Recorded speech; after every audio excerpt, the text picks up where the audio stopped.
नमस्कार विद्यार्थियों, आप सभी का आपके अपने YouTube चैनल RPSC विद नवीन सैनी में स्वागत है। देखो, आज हम सेकंड ग्रेड के सेकंड पेपर मैथ्स वाला है, उसकी शुरुआत कर रहे हैं।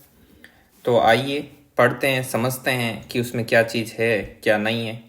जैसा कि आपको ज्ञात है कि इतने दिनों से हमारे सेकंड ग्रेड का फर्स्ट पेपर जीके वाला चल रहा है, वो तो लगातार चलता ही रहेगा। साथ ही साथ अब जो सेकंड ग्रेड का सेकंड पेपर है मैथ्स वाला, उसको भी हम पढ़ना शुरू करेंगे। तो किसी भी पेपर को, किसी भी एग्ज़ाम को क्रैक करने के लिए हमें सबसे पहले उसके सिलेबस का मालूम होना चाहिए, ताकि हम उस सिलेबस के आधार पर क्या बना सकें, रणनीति बना सकें। हालांकि अब जो वैकेंसी आएगी उसका जो सिलेबस वगैरह है वो पिछले वाले सिलेबस जैसा ही रहेगा, कोई माइनर चेंज होगा, कोई मेजर चेंजेस उसमें देखने को नहीं मिलेंगे। तो हम पिछले सिलेबस के आधार पर ही क्या करेंगे, तैयारी करेंगे। तो मैंने जो पिछला सिलेबस है पिछली वैकेंसी का, वो मैंने आरपीएससी की वेबसाइट से डाउनलोड किया है। तो मैं भी उसको पढ़ता हूँ, आप भी मेरे साथ उसको पढ़िए और हम उसका क्या करते हैं, एनालिसिस। तो आइए शुरू करते हैं। देखो, ये जो पीडीएफ आपको स्क्रीन पर दिखाई दे रही है, ये मैंने आरपीएससी से, राजस्थान पब्लिक सर्विस कमीशन से डाउनलोड किए, उसकी ऑफिशियल वेबसाइट से डाउनलोड किए।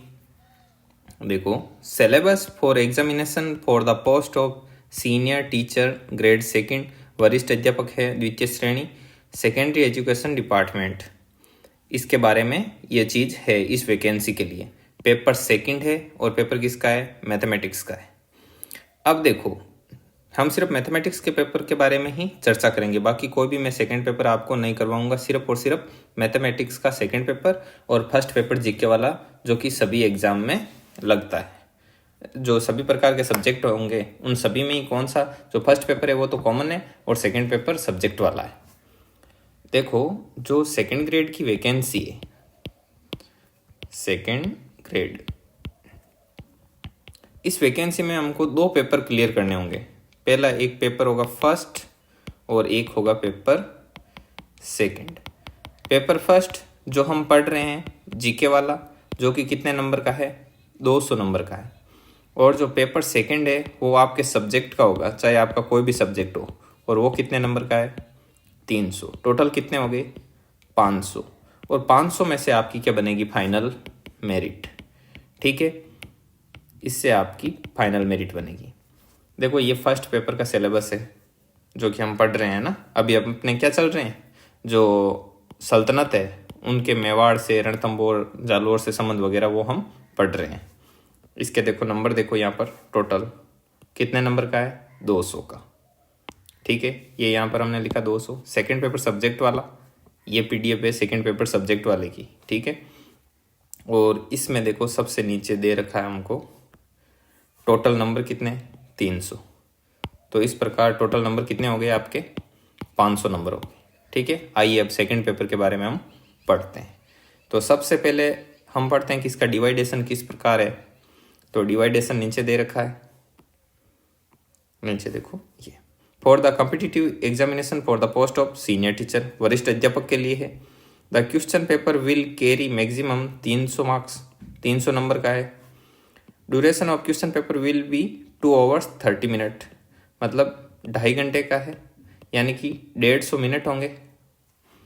The question paper will carry 150 question of multiple choice, बहुविकल्पीय 150 सवाल होंगे, मतलब 150 सवाल और 150 ही मिनट, यानी प्रत्येक क्वेश्चन के लिए क्या होगा, 1 मिनट होगा। Paper shall include following subject carrying the number of marks as shown against them. अब देखो, ये पेपर किस प्रकार इसका डिवाइडेशन है। ये 3 पार्ट में बंटा हुआ है। जो पेपर सेकंड है वो 3 पार्ट में बंटा हुआ है।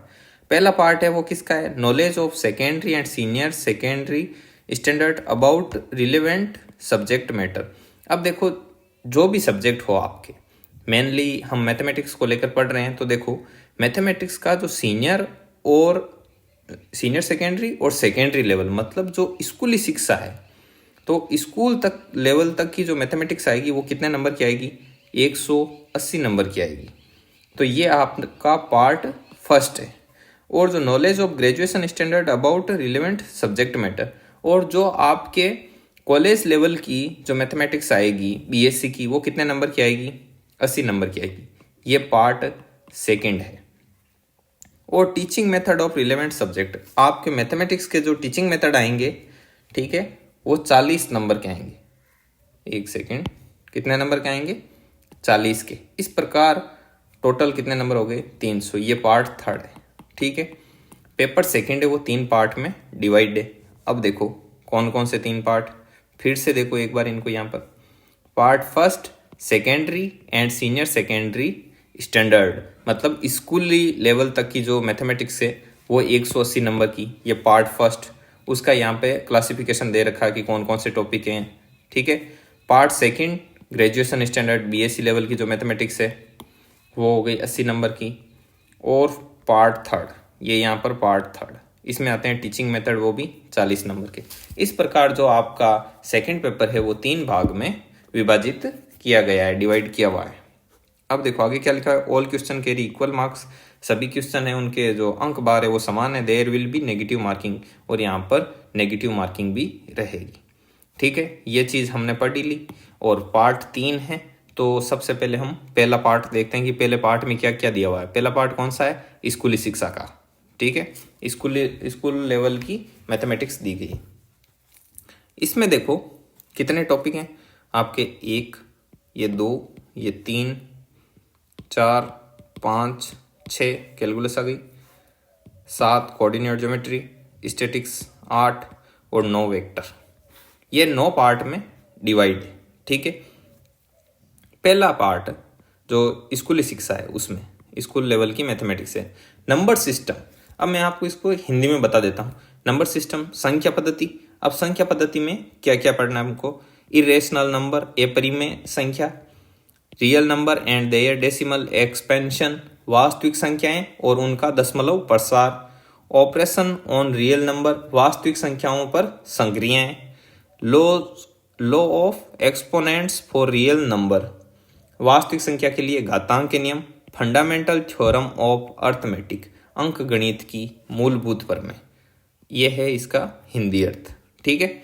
वैसे आपको हिंदी अर्थ लगभग लोगों को मालूम है, और मैथ वाले वैसे मैथ में ही समझ जाते हैं, ठीक है ना। हर चीज़ को उनको हिंदी की ज़रूरत नहीं रहती है, क्योंकि आपने जैसे बीएससी, एमएससी, बीएड वगैरह किया तब तक इतना लेवल अप हो चुका होता है। फिर भी मैं आपको एक बार बता देता हूँ, ठीक है।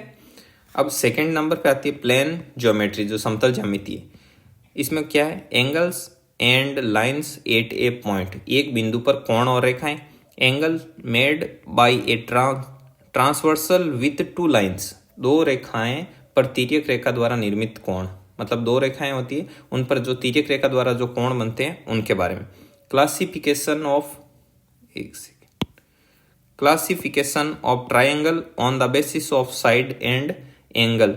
तो देखो जो भुजाएं हैं और जो कोण हैं उनके आधार पर जो त्रिभुजों का वर्गीकरण है वो, ठीक है। इसको इस प्रकार समझ लो, त्रिभुजों के प्रकार भुजाओं के आधार पर और कोणों के आधार पर। रेक्टिलिनियर फिगर के बारे में भी हमको यहाँ पर पढ़ना है। कॉन्ग्रुएंस ऑफ ट्राइंगल, जो त्रिभुजों की आपके सर्वांग समता है वो। इनइक्वलिटीज ऑफ ट्राइंगल, जो त्रिभुज की असमानता है वो। और सिमिलर ट्राइंगल्स, त्रिभुजों की समरूपता। और देखो area of plane figure, circle, arcs and angles subtended by them, tangent to a circle, मतलब वर्त, चाप एवं कोणों द्वारा, मतलब वर्त पर जो चाप और कोणों द्वारा निर्मित जो आकृतियां होती है उनका क्षेत्रफल और वर्त की स्पर्श रेखा। समझ गए? यानी कि जैसे कोई वर्त है, वर्त पर हम चाप और कोणों द्वारा विभिन्न प्रकार की आकृतियां बना देते हैं, उन आकृतियों का क्षेत्रफल और वर्त की स्पर्श रेखा पढ़नी है। उसके बाद में आता है एलजेब्रा, ठीक है। अब एलजेब्रा में क्या क्या है? लीनियर इक्वेशन इन 2 वेरिएबल्स, 2 चरों वाले रैखिक समीकरण है एलजेब्रा बीजगणित। पॉलिनोमियल इन 1 वेरिएबल, एक चर वाला बहुपद है। जीरोस ऑफ ए पॉलिनोमियल, मतलब बहुपद के शून्यांक। रिमाइंडर थ्योरम है, मतलब शेषफल प्रमेय। और देखो और क्या है? फैक्टोराइजेशन ऑफ पॉलिनोमियल, जो बहुपदों के गुणनखंड है वो। और एल्जेब्रिक आइडेंटिटीज, मतलब बीजगणितीय सर्वसमीका। और मैथमेटिकल इंडेक्शन, गणितीय प्रेरण। बायोनॉमियल थ्योरम, द्विपद प्रमेय। और देखो आगे द्विपद प्रमेय यहाँ तक आ गए। क्वाड्रेटिक इक्वेशंस, जो आपके है द्विघात समीकरण होती है वो नेचर ऑफ रूट्स, जो इसके जो समीकरण होते हैं तथा इसके जो मूल होते हैं ना, मूल की प्रकृति, लीनियर इनइक्वलिटीज जो रेखीय समीका, फाइनाइट एंड इनफाइनाइट सीक्वेंस, परिमित और अपरिमित अनुक्रम या परिमित और अनंत अनुक्रम भी इनको बोलते हैं। अर्थमेटिक प्रोग्रेशन जो समांतर श्रेणी है, ज्योमेट्रिक प्रोग्रेशन जो गुणोत्तर श्रेणी है, हार्मोनिक प्रोग्रेशन मतलब कि हरात्मक श्रेणी है, परमुटेशन एंड कॉम्बिनेशन क्रमचय और संचय, मैट्रिक्स है, डिटर्मिनेंट्स ऑफ ऑर्डर 2 एंड 3, 2 और 3 क्रम की जो सारणिक है उनके बारे में अध्ययन करना है। देखो इनवर्स मैट्रिक्स है, प्रतिलोम मैट्रिक्स जिसको प्रतिलोम मैट्रिक्स बोलते हैं, solution of simultaneous linear equation of 2 and 3 unknowns, मतलब 2 और 3 अज्ञात चरों वाले समान रेखीय समीकरण के हल हैं, वो आपको पढ़ने हैं। उसके बाद में देखो क्या दे रखा है, सेट दे रखा है, समुच्चय दे रखा है, रिलेशन एंड फंक्शन है, संबंध और फलन भी है इसके अंतर्गत, और क्या है, कॉम्प्लेक्स नंबर है, सम्मिश्र संख्याएं, इट्स एलिमेंट्री प्रॉपर्टीज जो सम्मिश्र संख्याएं तथा इसके प्राथमिक गुण हैं वो आगे पढ़ो, Argand plane and polar representation of complex number, मतलब जो सम्मिश्र संख्याओं का कार्तीय और ध्रुवीय निरूपण है वो square root of a complex number, सम्मिश्र संख्याओं का वर्गमूल, यह चीज पढ़नी है तीसरे पॉइंट में। तो इस प्रकार हमारा जो तीसरा पॉइंट है वो कंप्लीट होता है। उसके बाद में आता है आपके सरफेस एरिया एंड वॉल्यूम, मतलब कि पृष्ठीय क्षेत्रफल और आयतन, चौथा वाला भाग है जो इसका स्कूली शिक्षा तक का जो या स्कूल लेवल की मैथमेटिक्स है उसका चौथा भाग में क्या है, क्यूब और क्यूबॉइड, घन घनाभ है, कॉन एंड सिलेंडर, शंकु और बेलन है, स्फेयर गोला है, conversion of solid from one shape to another, मतलब ठोस रूपांतरण और आकार रूपांतरण की जो समस्या होती है वो, और फ्रस्टम ऑफ ए कॉन, शंकु का छिन्नक। उसके बाद में आता है आपके ट्रिग्नोमेट्री, ट्रिग्नोमेट्री मतलब त्रिकोणमिति, एंगल्स एंड देयर मेजरमेंट, कोण माप की पद्धतियां तथा कोण वगैरह वो आएंगे इसमें। और पढ़ो आगे, trigonometry ratio of acute angle, तो इसमें कोणों और चाप की लंबाइयां और जो त्रिकोणमितीय अनुपात वगैरह वो आते हैं। Angles and length of arc, तो इसमें क्या आएगा, जो आपके angles and length of arc, sorry इसका बनेगा आपके कोण, एंगल्स एंड लेंथ, जो चाप होता है चाप का एंगल और जो चाप की लंबाइयां वगैरह वो आएगी इसमें। और trigonometry ratio of acute angle, तो इसमें त्रिकोणमितीय अनुपात वगैरह वो आ गए, ठीक है। और ये तो पढ़ लिया हमने, एंगल्स एंड देयर मेजरमेंट मतलब कोण माप की पद्धतियां और जो कोण वगैरह होते हैं वो। ट्रिग्नोमेट्री फंक्शन त्रिकोणमितीय अनुपात, कंपाउंड मल्टीपल एंगल्स, जो ये लिखा हुआ है ना यहाँ पर कंपाउंड मल्टीपल एंगल्स, इसका मतलब होता है मिश्रित एकाधिक कोण। सॉल्यूशन ऑफ ट्रिग्नोमेट्रिक इक्वेशन, त्रिकोणमितीय समीकरण का हल है। और क्या है इसमें, इनवर्स ट्रिग्नोमेट्री फंक्शन है, जो आपके प्रतिलोम त्रिकोणमितीय फलन होते हैं ना वो, तो वो भी इसमें हमको पढ़ने, जैसे साइन इनवर्स वाले, कोस इनवर्स वाले वो होते हैं ना वो चीज़। और प्रॉपर्टीज ऑफ ट्राइंगल्स, जो त्रिभुजों के गुण हैं, जो त्रिभुजों के गुण धर्म वगैरह वो सब इसके अंतर्गत आ जाते हैं, ठीक है। अब देखो अगला भाग है कैलकुलस, कैलकुलस बोले तो कलन, ठीक है। अब इसमें कलन में क्या क्या है, तो कैलकुलस दो प्रकार के, एक डिफरेंशियल कैलकुलस और एक इंटीग्रल कैलकुलस, जो एक तो होता है आपके अवकलन वाला और एक समाकलन वाला, तो ये दो चीज़ें दो पार्ट में बंटी हुई है। इसमें देखो डिफरेंशियल कैलकुलस है, इसमें एक तो लिमिट है, सीमा है, और डिफरेंशियबिलिटी है मतलब ए सातत्य, और कंटिन्यूटी है जो सातत्य है वो, derivative of sum and difference, जो फलनों के बीच योगफल और अंतर का अवकलन है वो आ जाएगा, और derivative of product of function मतलब फलनों के गुणनफल का अवकलन, और कंपोजिट फंक्शन है, इम्प्लिसिट फंक्शन है, ट्रिग्नोमेट्री फंक्शन मतलब त्रिकोणमितीय फलन, पैरामेट्रिक फंक्शन मतलब प्राचलिक फलन, सेकेंड ऑर्डर डेरिवेटिव है, सेकेंड ऑर्डर डेरिवेटिव भी इसमें दे रखा है, तो द्वितीय क्रम के अवकलन बोलते हैं इसको, द्वितीय क्रम के अवकलज अवकलन वगैरह वो। Rolle and Lagrange mean value theorem, जो रोल और लाग्रांज का माध्यमान प्रमेय होता है वो। एप्लीकेशन ऑफ डेरिवेटिव, जो अवकलज के अनुप्रयोग वगैरह वो, इंक्रीज एंड डिक्रीज फंक्शन, वर्तमान तथा ह्रासमान फलन, टेंजेंट एंड नॉर्मल, स्पर्श रेखा और अभिलंब, maxima and minima of one variable, उच्चिष्ट और निम्निष्ट, जो एक चर के उच्चिष्ट और निम्निष्ट होते हैं ना वो, ठीक है। उसके बाद में आता है आपके इंटीग्रल कैलकुलस, समाकलन। इसमें देखो इनडेफिनाइट इंटीग्रल से अनिश्चित समाकलन है, और डेफिनाइट इंटीग्रल्स जो निश्चित समाकलन, definite integral as a limit of sum, इसका मतलब होता है निश्चित समाकलन योगफल की सीमा के रूप में, जो निश्चित समाकलन होता है ना योगफल की सीमा के रूप में निश्चित समाकलन, वो है इसमें। Application of definite integral in finding the area under simple curve है, इसका मतलब होता है निश्चित समाकलन के अनुप्रयोग में सरल चक्र, तो ये चीज़ है।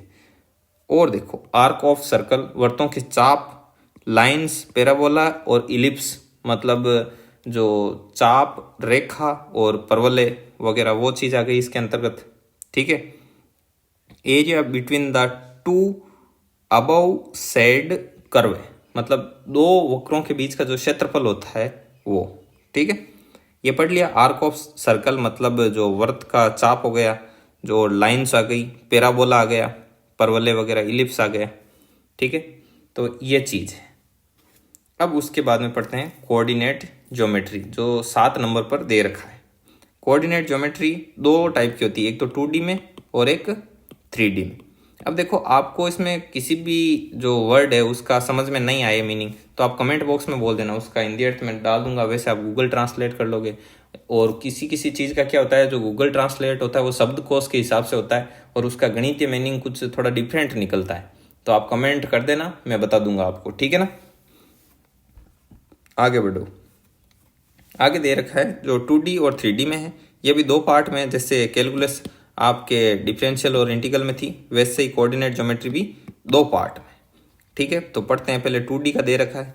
2D में है डिस्टेंस बिटवीन 2 पॉइंट्स, 2 बिंदुओं के बीच दूरी है, सेक्शन फॉर्मूला है, विभाजन सूत्र है, एरिया ऑफ ट्राइंगल है, त्रिभुज का क्षेत्रफल है, लोकस जो ये बिंदुपथ वगैरह वो, और इक्वेशन ऑफ स्ट्रेट लाइन, सरल रेखा का समीकरण, पेयर ऑफ स्ट्रेट लाइन, सरल रेखा युग्म, सर्कल वर्त है, पैराबोला है, परवलय है, इलिप्स का मतलब दीर्घवृत्त हो गया, और उसके बाद में हाई पैराबोला जिसको बोलते हैं आप अति परवलय, एंड देयर इक्वेशन, उनकी समीकरण, जनरल प्रॉपर्टीज, उनके सामान्य गुणधर्म, टेंजेंट स्पर्श रेखा, नॉर्मल अभिलंब, और कॉर्ड ऑफ कॉन्टेक्ट, जो ये दे रखा है आपके, देखो chord of contact and pair of tangents, स्पर्श रेखा युग्म, और कॉर्ड ऑफ कॉन्टेक्ट का मतलब होता है स्पर्श जीवा। तो ये चीज थी। आगे देखिए, अब कोऑर्डिनेट ज्योमेट्री में आगे 3D है। 3D में क्या क्या है, coordinate axis and coordinate plane in 3 dimension, निर्देशांक अक्ष और त्रिविम निर्देशांक में निर्देशांक समतल है, और कोऑर्डिनेट ऑफ ए पॉइंट है, निर्देशांक समतल पर एक बिंदु है, distance between 2 point and section formula, 2 बिंदुओं के बीच की दूरी और विभाजन सूत्र है, और direction cosine ratio of a line joining 2 point, तो इसमें डायरेक्शन कोसाइन है जो आपके दिक कोजिया वगैरह, दिक कोजिया, और Cartesian and vector equation of a line, ठीक है।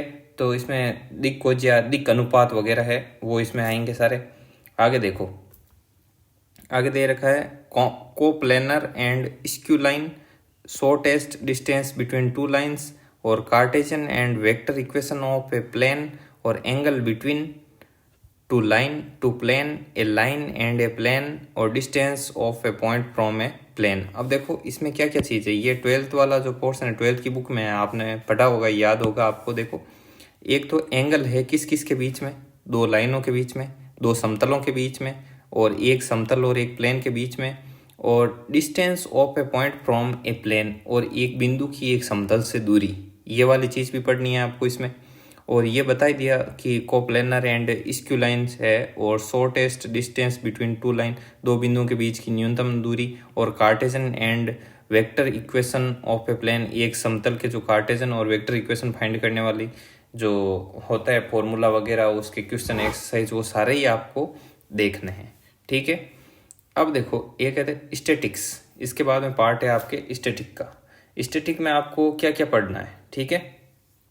तो उसके बारे में भी हम देख लेते हैं। अब देखो, इसमें आपको कोई समझ में नहीं आया ना, तो वो मुझे आप वापस बता देना कि इसमें ये चीज़ रह गई, ये हमको समझ में नहीं आई, ठीक है ना।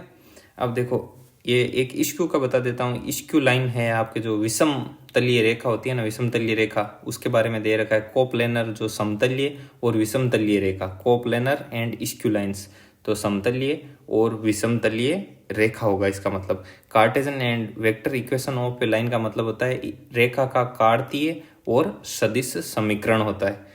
उसके पहले वाले तो वो आपको बता ही दिए, दिक्कोज यदिक अनुपात वगैरह हो गए, ठीक है।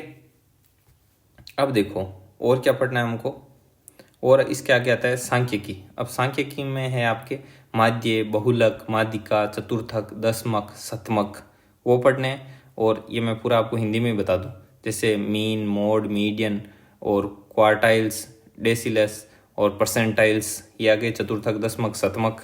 एंड मेजरमेंट ऑफ डिस्पर्सन, और उसके बाद में है प्रोबेबिलिटी। तो मेजरमेंट ऑफ डिस्पर्सन, इसमें विक्षेपण के जो मान वगैरह वो आ गए। प्रायिकता आ गई। लॉ ऑफ प्रोबेबिलिटी, इसमें प्रायिकता के नियम आ गए। और एडिशन एंड मल्टीप्लिकेशन लॉ, इसमें जो प्रायिकता के योग और गुणन के जो नियम है वो आ गए।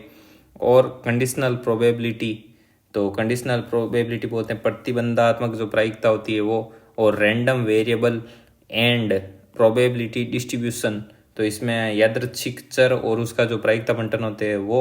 और repeated independent Bernoulli trials and binomial distribution. Binomial distribution का मतलब होता है द्विपद बंटन, और इसका मतलब होता है जो बर्नौली परीक्षण है ना, स्वतंत्र वाला, वो। तो ये चीज़ पढ़नी है आपको सांख्यिकी के अंतर्गत। और क्या है, इसमें एक वेक्टर दे रखा है। अब वेक्टर में क्या क्या पढ़ना है, देखो वेक्टर में आपके एक डॉट प्रोडक्ट होता है, एक क्रॉस प्रोडक्ट होता है, और इनके गुण धर्म, और स्केलर ट्रिपल प्रोडक्ट, मतलब जो अदिश त्रिक होता है ना, अदिश त्रिक वगैरह, वो पढ़ने इसमें। वेक्टर ट्रिपल प्रोडक्ट, तो स्केलर का और वेक्टर, अदिश और ये सदिश, इसका triple product and related problem, तो इनसे जुड़ी हुई जो प्रॉब्लम्स होती है वो किस प्रकार सोल्व करते हैं, जो स्केलर ट्रिपल प्रोडक्ट और वेक्टर ट्रिपल प्रोडक्ट को लेकर जो भी प्रॉब्लम्स होती है उसके बारे में। तो ये है पूरा का पूरा स्कूल वाला, ठीक है। तो देखो उसके बाद में टीचिंग मेथड देखो। टीचिंग मेथड में पहला पॉइंट, इसकी मैं सीधी हिंदी बता दूं, इसका मतलब है गणित की अर्थ एवं प्रकृति। इसका मतलब है गणित शिक्षण के लक्ष्य और उद्देश्य।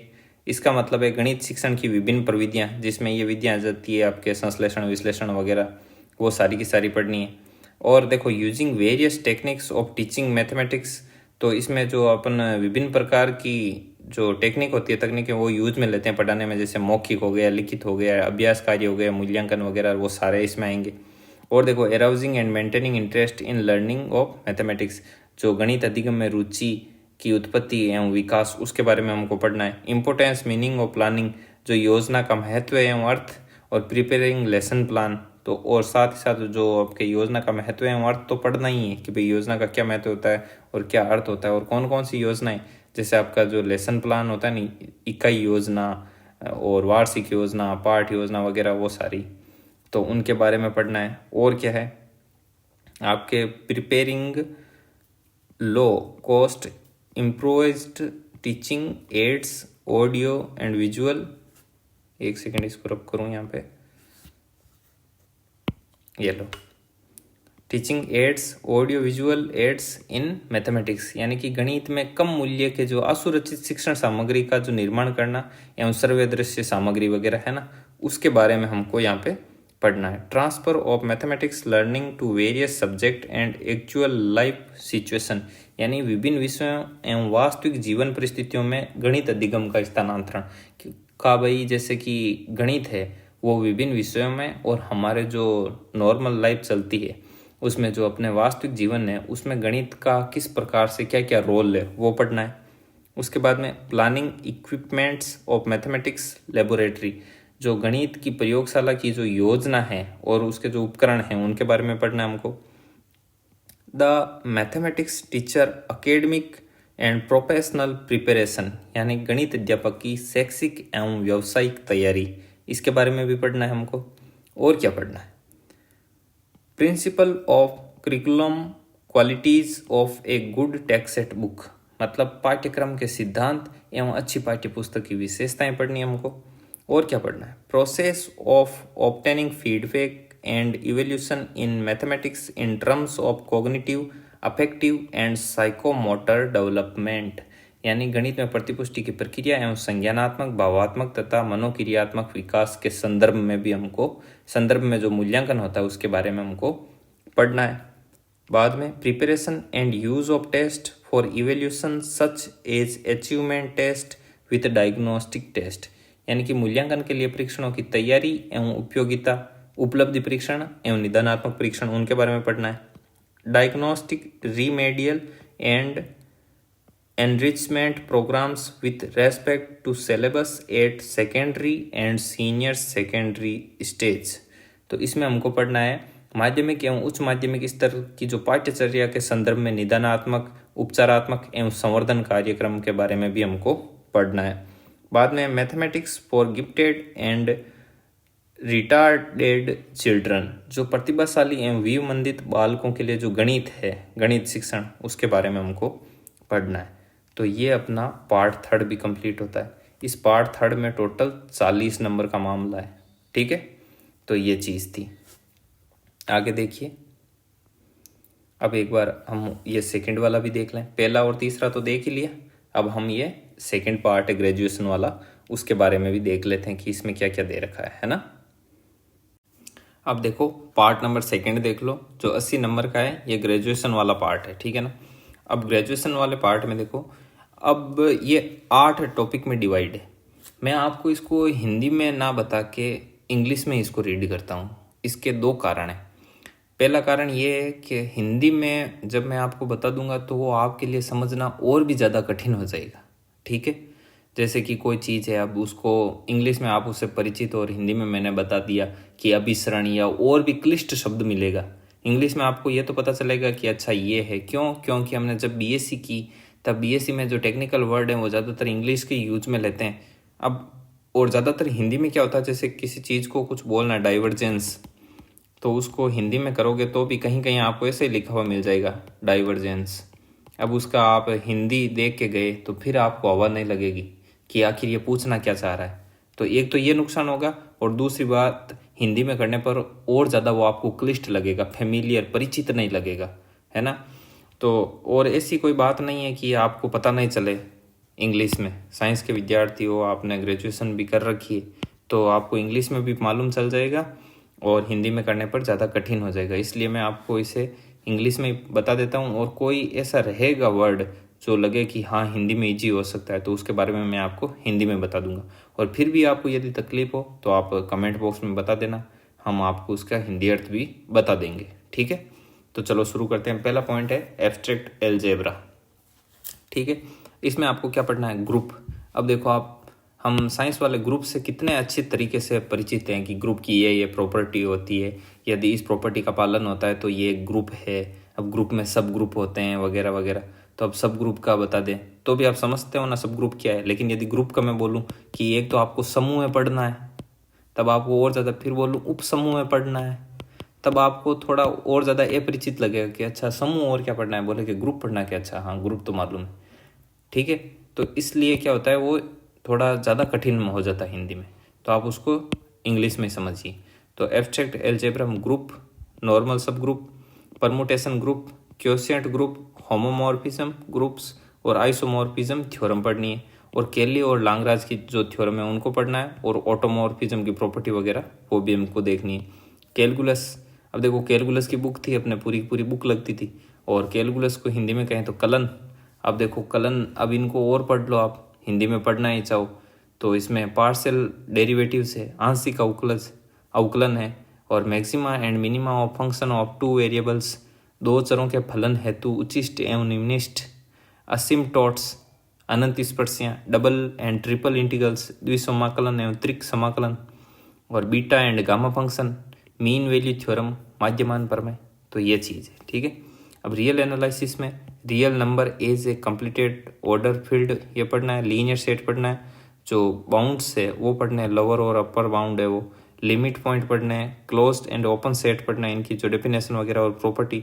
रियल सीक्वेंस पढ़ना है, limit and convergence of A sequence, और रीमान इंटीग्रेशन पढ़ना है, कन्वर्जेंस ऑफ सीरीज पढ़नी है, और एब्सोल्यूट कन्वर्जेंस और uniform convergence of sequence and series of function, ये चीज़ पढ़नी है। आप नवाकार प्रकाशन वाली जो बुक है वो लेना, किसकी, नवाकार प्रकाशन, जो कि गोखरू सैनी सर हैं, वो लिख प्रकाशन, जो गोखरू सर हैं, डॉक्टर गोखरू, उनकी लिखी हुई ये बुक हैं जो बीएससी में चलती है, वो बुक लेना। उसमें सीधा सीधा ही मिल जाएंगे आपको सारे के सारे टॉपिक, वहाँ से सीधे ही हमको पढ़ने हैं, ठीक है। और बाकी ये क्लास तो लगेगी आपको, हम यहाँ पे पढ़ा देंगे।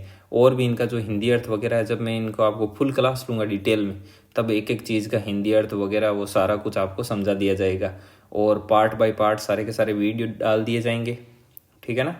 और उसी के दौरान आपको कोई दिक्कत हो किसी चीज़ को लेकर, तो आप कमेंट बॉक्स में प्रत्येक वीडियो के नीचे पूछ सकते हो, या अपनी जो आपत्ति है आपको वो दर्ज कर सकते हो, ठीक है। जो पॉइंट नंबर 4, इसमें क्या है, vector analysis, differentiation of a vector function of a scalar variable, gradient, divergence and curl, ये पढ़ना है। और वेक्टर आइडेंटिटी और गॉस और स्टोक एंड ग्रीन, ये तीनों ही theorem, Gauss Stokes and Green theorem, ये पढ़नी है।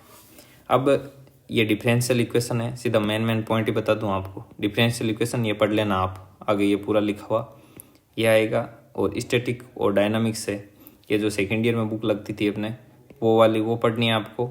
लीनियर प्रोग्रामिंग पढ़नी है, और न्यूमेरिकल एनालिसिस और डिफरेंशियल इक्वेशन। डिफरेंशियल इक्वेशन हमारे वक्त फर्स्ट ईयर में थी, अब तो वो तो क्या आगे पीछे होती रहती है, कभी दो बुक को मर्ज कर देते हैं वगैरह वगैरह। न्यूमेरिकल एनालिसिस है जो ये हमारे फाइनल में थी, ठीक है। तो ऐसा करके ये बुक है सीधी, है ना, जैसे ये बुक हो गई, ये बुक है, स्टैटिक की एक बुक होती है, डायनामिक्स की आती है, डिफरेंशियल इक्वेशन पर पूरी बुक होती है, वेक्टर की एक अलग से बुक थी, और कैलकुलस पर बुक थी, एब्स्ट्रैक्ट अलजेब्रा की अभी भी लगती है सेकेंड ईयर में, रियल एनालिसिस पर वगैरह जो सारा है ना, ये तो टॉपिक है। तो ऐसे करके ये बुक आती है, लीनियर प्रोग्रामिंग होती है, ये बड़ा टॉपिक है इसका। तो इनको हम डिटेल से जब क्लास लगाएंगे तो उसमें सारा कुछ आपको डिटेल से करवा दिया जाएगा, ठीक है। अब मैं इसको एक एक को पढ़ के बताऊँ आपको कि ये चीज़ है फर्स्ट ऑर्डर, फर्स्ट डिग्री, तो ये तो आप सीधा खुद पढ़ ही लोगे, और हिंदी में इसको ट्रांसलेट करना है नहीं, वो उसी समय कर देंगे जब पूरी क्लास लेंगे, ठीक है ना। तो इस प्रकार ये आपका पार्ट फर्स्ट, ये पार्ट सेकंड और ये पार्ट थर्ड। तो इस प्रकार ये टोटल 300 नंबर का मामला है, और आपको क्लास अब जल्दी क्लास मिलनी शुरू हो जाएगी। पहले कौन सा पार्ट शुरू करेंगे वो आप कमेंट बॉक्स में बता देना, और हम हमारे हिसाब से हम बता देंगे उसमें से कि भाई अब कौन सा शुरू होगा। तो पूरी आपकी डिटेल क्लास लगेगी, और डिटेल क्लास है वो बोर्ड पर आएगी, और जो कोई कुछ मैटर ऐसा होगा कि इसको लगता है कि हम जो अपने स्क्रीन पर रिकॉर्ड कर सकते हैं, तो वो इस स्क्रीन पर भी रिकॉर्ड करके अपलोड कर देंगे, ठीक है। और तैयारी के लिए साथ ही आप जुड़े रहिए निरंतर रूप से। चैनल को सब्सक्राइब ज़रूर करना और सभी विद्यार्थियों तक शेयर करना। जय हिंद, जय भारत।